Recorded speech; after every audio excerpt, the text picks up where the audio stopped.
Hi, my name is Bliss Lewis and I'm an integrative psychiatrist, and let's talk about SIBO. So have you heard of SIBO? It stands for Small Intestinal Bacterial Overgrowth, and it can have a big impact on your mental health.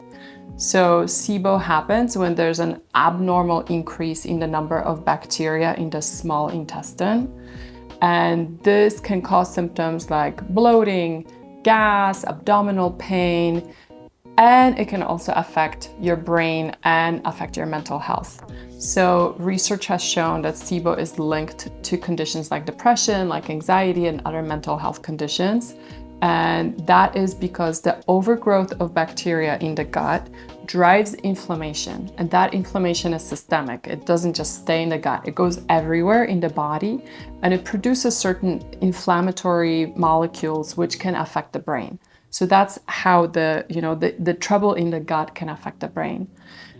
There's a research study published in Gut Pathogens that found that people who have SIBO had higher levels of anxiety and higher levels of depression compared to people who did not have SIBO.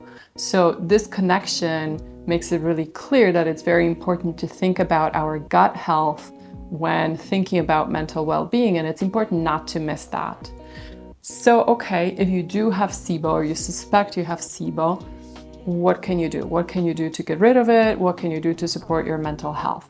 Number one, top is food. So dietary changes. And it's pretty simple. Avoid foods that feed the overgrowth of the bad bacteria. And that's anything with high sugar and super high carbs or simple carbs. And try to balance your diet with like more protein, fat, fiber, probiotic foods, things that will feed the good bacteria.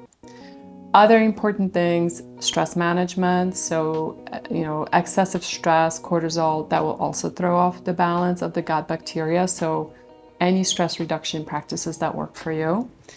Other things you can do, supplements, or if necessary, medications. So certain supplements can wipe out the overgrowth of the bad bacteria. And there's actually research comparing using supplements like herbs and oils to antibiotics, and the supplements look better.